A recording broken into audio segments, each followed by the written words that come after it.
Good day, ROFFS analyst James here, and it is currently Tuesday, May 7th. We hope everyone had a good weekend, and today we'll be taking a quick look at the ocean conditions from the west coast of Florida along Alabama and Louisiana into the east coast of Texas to see the conditions that you may have experienced if you had gone offshore this past weekend. Overall, we continue to observe the westward movement of the larger clockwise rotating loop current eddy formation, as you can see here.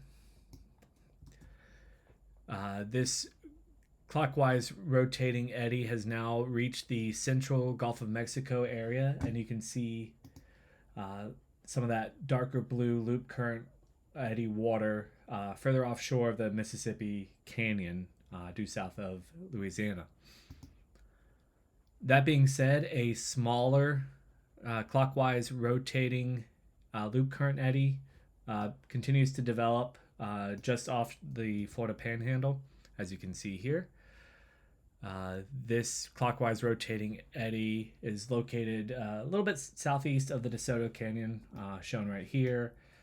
Some of this warmer, bluer water does get pulled back southwest along the ledges near the steps and the Viosca Knoll area by a counterclockwise rotating eddy on the western border.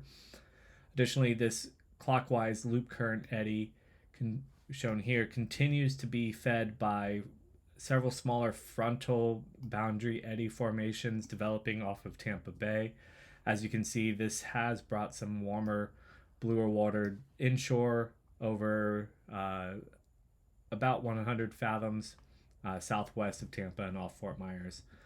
Taking a quick look, you can see some of this bluer water pushing into the ledge off of Fort Myers and coming back west-northwest into the area off the DeSoto Canyon.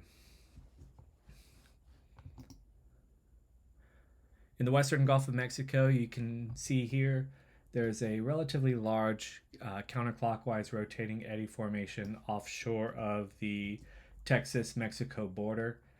This counterclockwise rotation pulls warmer, bluer water offshore just to the west of the Alaminos Canyon, shown here, before moving back inshore just off of the Aransas Pass area.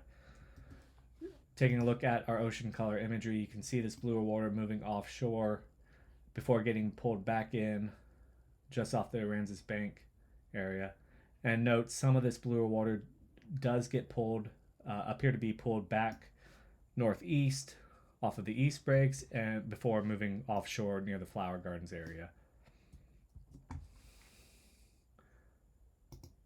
And then heading further east, taking a quick look at the loop current as it enters the Gulf Stream, we continue to observe counterclockwise rotating eddy little gyre off of the Marquesas, shown here.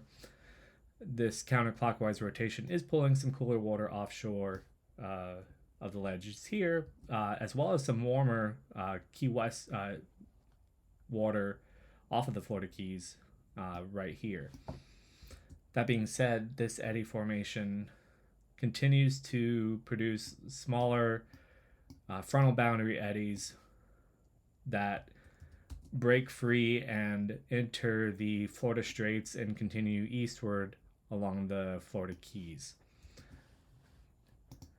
Again, you can see the bluer water of the loop current entering the Straits of Florida and then moving up into the area off of the Florida Keys here. With that being said, stay tuned to ROFFS in the month of May for exciting news regarding ROFFS analysis collaborations with Hilton's Sat2Nav app. Remember, these ocean conditions are always changing, so be sure to head to roffs.com or call our office at 321-723-5759 to order updated analyses for each of these areas. Our summer hours now go till from 9 to 6 as we enter the summer season, with hours open during the Saturday for weekend fishing as well. Have a good week.